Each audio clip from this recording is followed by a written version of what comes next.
হাতে লাগে না দেখিস।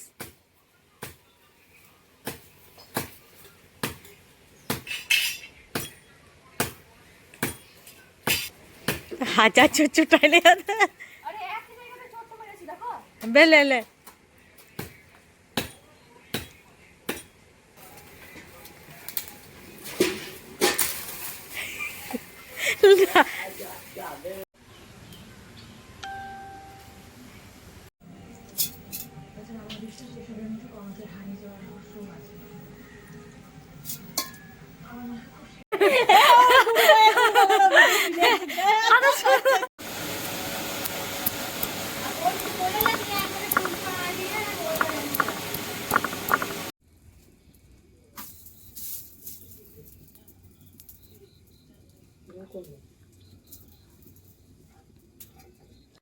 Hello everyone, welcome to my channel and welcome back to my another new vlog. আমি সুদীপা আবারও চলে এসেছি নতুন একটা ভ্লগ ভিডিও নিয়ে তোমাদের সামনে। তো তোমরা হয়তো সবাই ভালোই আছো, ভালোই থাকো, কিন্তু আমি না খুব একটা ভালো নেই। কেন বলো তো? কারণ তোমাদের সাপোর্ট, লাইক, কমেন্ট, ভিউজ কিছুই পাচ্ছি না। কেন কেন এত পার্সিয়ালিটি আমার সাথে আমি বুঝতে পারছি না। আমি ওই ছ্যাঁচড়া মার্কা কন্টেন্ট বানাই না বলে, মানে ভালো ভদ্র ফ্যামিলি ভ্লগ বানাই বলে তোমাদের নজরে পড়ে না, তোমরা দেখতে চাও না, কি জানি।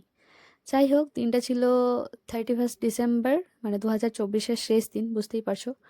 তো আমি ঘুম থেকে উঠেছি তখন প্রায় বাজে 10টা এরকম হয়তো, মানে একটু দেরি করে উঠেছিলাম, মামার বাড়িতে ছিলাম তো। মামার বাড়ি ব্যাপার স্যাপারই আলাদা, বুঝতেই পারছো। তো যখন ইচ্ছা ওঠা যায়, যখন ইচ্ছা ঘুমানো যায়, যা খুশি করা যায়, বকার মারার কেউ নেই।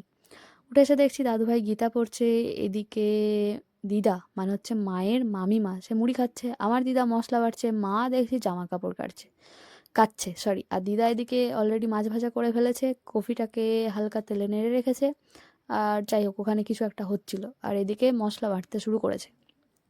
যাই হোক, আমি উঠে এসে এবার আমি খেয়ে দিয়ে আমিও লাগবো কাজে, কারণ সে কি, সরি, ঢেকি স্বর্গে গিয়েও ধান ভাঙে, আমিও সেটাই করব। দাদুভাই যাই হোক একটু সুস্থ বোধ করছে, আর আজকের ওয়েদারটা প্রচণ্ড ঠান্ডা, কী যে হাওয়া দিচ্ছিল, কিন্তু দুর্ভাগ্যবশত আমি যখন ভিডিও করছি তখন হাওয়াটা দিচ্ছিল না। যাই হোক, রোদের তেজ খুব বেশি কিছু ছিল না, আর শীতকালে যে রোদের তেজ থাকবে না এটাই স্বাভাবিক ব্যাপার।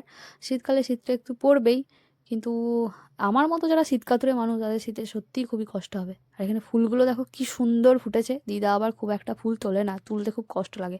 স্বাভাবিকভাবে এত সুন্দর ফুলগুলোকে তুলতেও মায়া লাগে, আর ফুটতে তো অনেক দিন সময় লাগে, কিন্তু তা খুব তাড়াতাড়ি সেগুলো আর কি তুলে ফেলা যায়। যাই হোক, এই যে বললাম ঢেকি স্বর্গে গিয়েও ধান ভাঙে, তো আমি হচ্ছে এরকমই মানুষ, যেখানেই যাই সেখানে আমাকে রান্না করতে কাজে লাগিয়ে দেয় আর কি, রান্না করতে লাগিয়ে দেয়, আমার রান্না করতে ভালোও লাগে। তো মাছ ভাজার পর দিদা বললো মাছের ঝোলটা করে দিতে, সেটারই প্রিপারেশান নিচ্ছিলাম।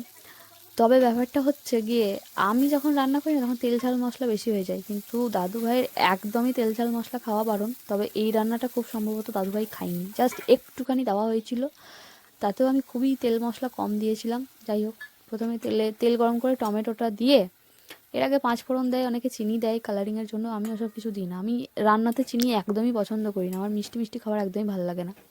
তো যাই হোক, টমেটোটা লবণ দিয়ে একটু নেড়ে নিয়েছিলাম যাতে তাড়াতাড়ি গলে যায়। তারপরে ওই যে পেঁয়াজ আদা রসুন বাটা ওটা দিয়েছিলাম, আর তারপরে গুঁড়ো মশলা, হলুদ গুঁড়ো, হালকা জিরে গুঁড়ো, মানে অল্প জিরে গুঁড়ো, হালকা বলছি, এইটুকুই দিয়েছিলাম, আর কিচ্ছু দিইনি। তারপর মশলাটা কষে নিয়ে এই যে ভেজে রাখা আলু, ভেজে রাখা ফুলকপি, দিদা খুব বেশি নাড়েনি কারণ দাদুভাই তাহলে খেতে পারবে না, আর ওই গাজরটাকে দিয়ে একবার ভালো করে মিক্সড করে নিয়েছি পুরো সবজিটার সাথে। তারপরেই পরিমাণ মতো জল ঢেলে দিয়েছি, আর ফুলকপিটা খুব একটা সেদ্ধ হয়নি কারণ দিদা কুকারে সেদ্ধ করে নেয়নি।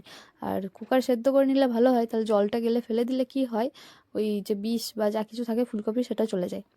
যাই হোক, তাই জন্য আমাকে বেশি করে জল দিতে হয়েছিল, আর মানে অনেকক্ষণ ধরে ফোটাতে হয়েছিল, তাও ফুলকপির ডাঁটাগুলো আর কি খুব বেশি সেদ্ধ হয়নি। যাই হোক, তারপর নুন দিয়ে ওটাকে ফুটতে দিয়েছিলাম, তারপর ফুটে উঠে গেলে মাছগুলো দিয়ে একটু মাছগুলো ডুবিয়ে রেখে তারপর ব্যাস তুলে নিয়েছি। এই তো রান্নার কিচ্ছু দিনই, বাড়িতে হলে আমি ওইগুলো গরম মশলা আরও অনেক কিছু দিতাম। আর হ্যাঁ, শেষে ধনেপাতা ছড়িয়ে দিয়েছিলাম। ওই যে আগের দিন ভিডিওটা দেখেছো, বোনকে রান্না করে খাইয়েছিলাম, আমরা আলু কাবলি পার্টি করেছিলাম, মানে 30শে জানুয়ারি আগের দিন আর কি। তো সেদিন প্রচুর ধনেপাতা কিনে এনেছিলাম আমি। সেই ধনেপাতাগুলো বেঁচে ছিল, তো সেগুলো কি করব, নষ্ট করব? খুব গায়ে লাগবে, কারণ নিজের টাকায় কেনা ভাই। নিজের টাকাই হোক আর পরের টাকাই হোক, আমার কোনো কিছু নষ্ট করতেই গায়ে লাগে। তো সেইগুলোই দিয়ে দিয়েছিলাম। তারপরে মুড়ি টুড়ি খেয়ে শক্তি বাড়িয়ে এই যে আমি গাছ কাটছিলাম। আসলে আগের বার যখন মামা বাড়ি এসছিলাম, মানে পরীক্ষার সময়, তখনই আমার এই সব কিছু জঙ্গল সাফ করার কথা ছিল, কিন্তু আর হয়নি। দাদুভাইও অসুস্থ, তাই দাদুভাইগুলো পারে না, করতে হবে। আসলে এই শিউলি গাছটার ডালগুলো কেটে দিচ্ছিলাম, তাতে কী হবে, পরে গাছটা আরও ঝাঁকালো হয়ে গজাবে আর খুব ভালো ফুল ফুল ধরবে। আর এখন তো ফুল ফুটছে না, বেকার অনেক টেলে লম্বা হয়ে যাচ্ছে, তার কোনো মানে হয় না। তো যাই হোক, আমি মেয়ে বলে ভেবো না যে কিচ্ছু পারি না, আমি সব কিছু পারি। যা কিছু কাজকর্ম থাকে, ছেলে মেয়ে এইরকম ভেদাভেদ হিসাবে আমাকে ছোটোবেলা থেকে কেউ বড়ও করেনি। মানে আমার দিদা দাদু মা বাবা এরা কেউ এইভাবে আমাকে তৈরি করেনি যে মেয়ে বলে তুই এই করতে পারবি না ওই করতে পারবি না। আমার ড্রেস ফ্রেসও দেখবে ছেলেদের মতনই আর কি বেশিরভাগ সময়, কারণ আমি জিন্স গেঞ্জি জিন্স টপ বা এই যে এখন যেটা পরে আছি টি শার্ট আর প্যান্ট আর কি, তো আমি এরকম পরতে কমফর্টেবল, যেটাতে আমি কমফর্টেবল সেটাই করি। তো আমি মোটামুটি সব ধরনেরই কাজকর্ম পারি। আর গাছটা কাটার পর ওই যে দূরে একটু হালকা হয়তো বোঝা যাচ্ছে একটা মাচা মতো করা আছে, যেখানে হয়তো কুমড়ো, তারপর হচ্ছে গিয়ে কিঁদুরি, এইগুলো লাগানো হয়। তো ওই মাচাটাও নড়বড়ে হয়ে গেছে, মানে ভেঙে গেছে, তো ওটাও পরিষ্কার করেছি। তারপরে তো সেই ভিডিওটা আর করা হয়নি, কারণ এইভাবে ভিডিও করা হয়, তাও এই ভিডিওটা করার জন্য মাকে দাঁড় করিয়ে রেখেছিলাম। মায়েরও প্রচুর কাজ ছিল, মায়ের তখন খাওয়াও হয়নি, কারণ মা জামা কাপড় কাচার পর স্নান করে তারপরে পুজো করে তারপরে খেত। তো যাই হোক, তো ভিডিওটা আর করে দেওয়ার কেউ লোক ছিল না, আর ওইভাবে ভিডিও করলে করবো না কাজ করব, যাই হোক। তো এই সমস্ত কাজকর্ম আমি মোটামুটি করতে পারি, এরকম নয় লোক দেখানি, আমি জাস্ট করি। ছোটোবেলা থেকেই আমি চেয়েছি যে কোনো কাজে আমাকে যেন খুব একটা অন্যের দয়া না চাইতে হয়, হেল্প না চাইতে হয়। তবে গাছে খুব একটা উঠতে পারি না এই কারণেই, কারণ আমাদের না প্রচুর বড় বড় গাছ আছে, যদি একবার পড়ে যায় ব্যাস ওই ভয়ে। কিন্তু মোটামুটি কাজকর্ম আমি পারি, ছেলে মেয়ে নির্বিশেষে এরকম নয় যে এটা ছেলেদের কাজ এটা মেয়েদের কাজ, এটা কোনো কথা হয় না। নিজের বাড়ির কাজ নিজে করো বস, এটাতেই আনন্দ। তো যাই হোক, মানে এমন একটা পজিশনে গাছটা হয়েছে যে না এদিক থেকে চোটানো যাচ্ছে ঠিকভাবে, না ওদিক থেকে চোটানো যাচ্ছে, আর ডালগুলো এমনভাবে বেরিয়েছে যে সেটা মানে ঠিকঠাকভাবে করা যাচ্ছে না। যাই হোক, নানা রকমভাবে ওই শিউলি গাছটা কাটার পর তারপরে ওই কাঞ্চন গাছটা সেটাকেও আমি ছেটে দিয়েছিলাম, যাতে সেটাও ভালোভাবে হয়, কারণ গ্রীষ্মকালে এই গাছগুলোতে একদমই ফুল ফোটে না। যাই হোক, কাজ করার মজাই আলাদা, সেদিন অনেক কাজ করেছিলাম। তো তারপরে এই যে এটা, এই মাচাটা পরিষ্কার করার পর বড় বড় বাঁশগুলো রেখে দিয়েছি, পুরো জায়গাটা পরিষ্কার করে ফেলেছি, একাই করেছি। দাদুভাই তো করতো, কিন্তু সে তো অসুস্থ, তাই করা যাবে না, আর এখানে না লোক পাওয়া যায় না, তাই জন্য আমি ভাবলাম আমিই করে দিই। অনেক দিন থেকেই করবো ছিল, কারণ এর আগেও দুবার আসা হয়েছে। একবার তো এক্সাম দিতে এসেছিলাম, তারপর তো বাড়ি চলে যেতে হয়েছিল, তারপর বড় দাদু মারা গিয়েছিল, তখন তো মন মেজাজ ঠিক নেই। তারপর এটা বিকেলবেলায় এই যে এই মোমেন্টটা কি অসাধারণ না, দিদা সিঁদুর পড়ছিল, আমি এটা ক্যাপচার করে গেছি। ভীষণ সুন্দর মিষ্টি মুহূর্তটা লাগছিল আর কি। তো জানি না, এই মুহূর্তগুলো সবসময় ওইভাবে তো ক্যাপচার করা হয় না, আর এগুলো স্মৃতির পাতায় আজীবন কাল থেকে যাবে। আমি আরও 50 বছর বাদে, মানে আমি যদি বেঁচে থাকি আর কি, বা আমার 50 বছর বয়সে যদি আমি বেঁচে থাকি, তো এইগুলো তখন দেখতে পারবো, দিদাও পরে দেখতে পারবে, স্মৃতিচারণা হবে। তো বিকেলবেলায় কী হচ্ছিলো, মা মিক্সিতে চাল বাটছিল আর কি পিঠে করার জন্য, যেটা হবে সেটা হচ্ছে আঁশকে পিঠে বা চিকুলি পিঠে, আমাদের এখানে এই দুটোই বলা হয়, তোমাদের কি বলা হয় জানি না। আর দাদুভাইকে দেখো ঘুমিয়েছিল, ঠিক আছে, ঢাকা নিয়ে, তারপর এত ঠান্ডা লেগেছে যে ওইভাবেই বসে পড়েছে, কি অসাধারণ লাগছে না দেখতে, কাইন্ড অফ নতুন বউ বউ একটা ব্যাপার। আমি দাদুভাইকে ওটাই বলছিলাম, আর দাদুভাই কেমন হাসছে দেখো।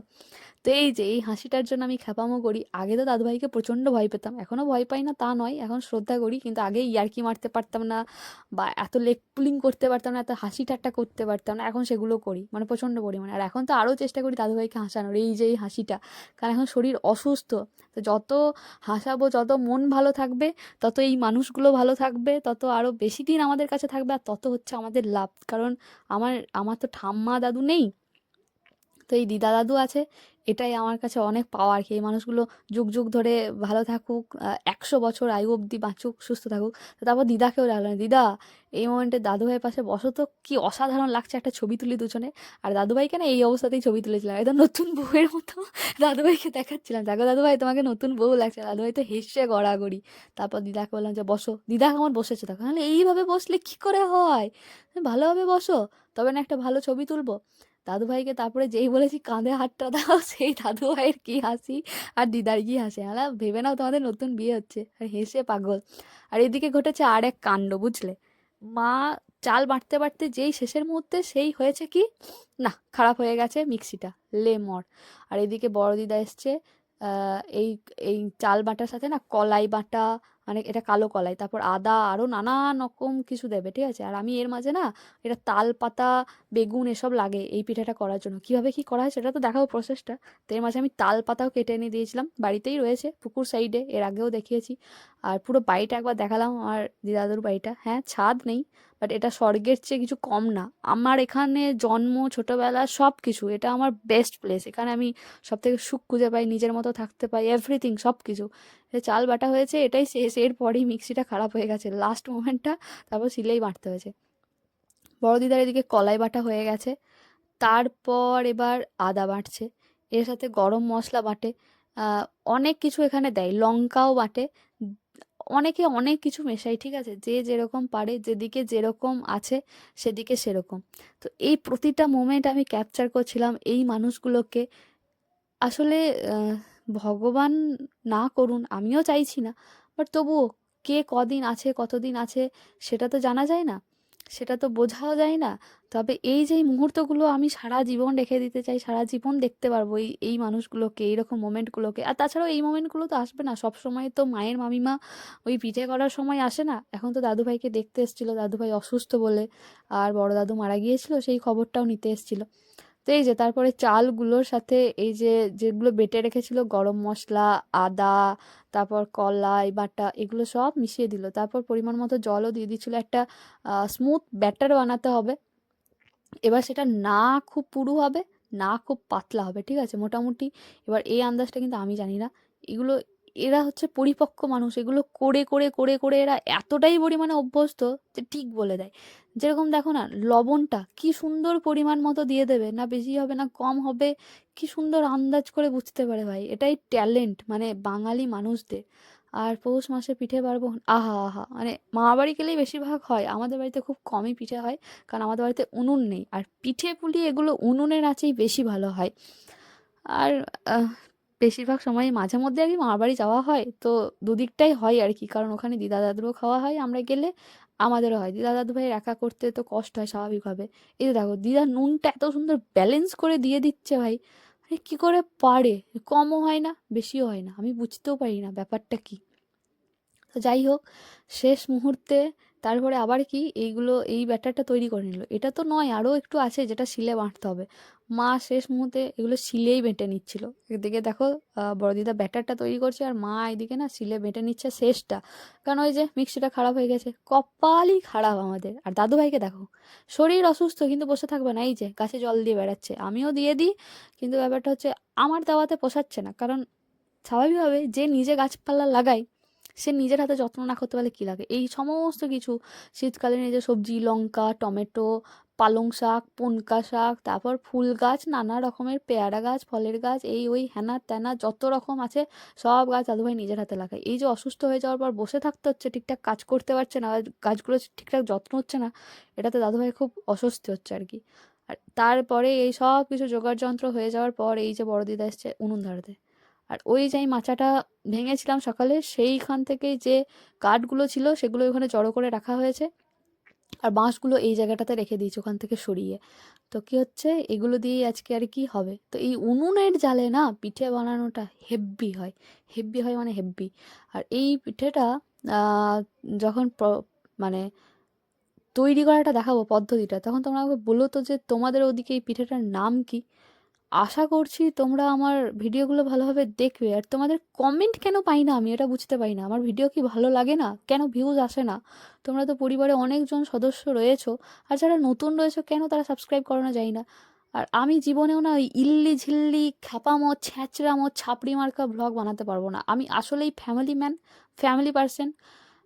তো পরিবারের সঙ্গে থাকতে, পরিবারের মানুষগুলোকে নিয়ে থাকতে ভালোবাসি, সেই রিলেটেড ভিডিওই আমি বানাবো। অ্যাকচুয়ালি এগুলো আমার পারিবারিক স্মৃতি, এগুলো আমি সারা জীবন দেখে যেতে পারবো আর কি। তো মা এই যে ব্যাটারটা নিয়ে আসছে ভালো করে, আর বড় দিদাই দেখো এখানে ভালো করে তেল বুলিয়ে দিচ্ছে মাটির সরাটাতে। সরার তো নয়, এটা পিঠে করার সরা আর কি। যাই হোক, পিঠে করারটা একটু বড় হয়, অন্যরকম ডিজাইন হয়। এই বেগুনটার মানে পেছন দিকের অংশটা কেটে নিয়ে সেটা তেল বোলানো হয়। আর এই যে তাল পাতাটা এই জন্য লাগে, তাল পাতাটাকে দিয়ে ভালোভাবে চাড়িয়ে দেওয়া হয়, মানে সমানভাবে সাইড দিয়ে করে দেওয়া হয়। কিন্তু প্রথমের এক দুটো পিঠে না এরকম খারাপই হয়, কারণ তখন ওটা অত তাপ থাকে না, তো অত গরম হয় না ওই সরাটা পিঠে করার। তো তাই জন্য আর কি এরকমটাই হয়। তারপরে এক দুটো করার পর তারপরে ঠিক হয়ে যায়।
বড় দিদা পিঠে বানাচ্ছিল আর আমি না পিঠাতে জাল দিয়ে দিচ্ছিলাম।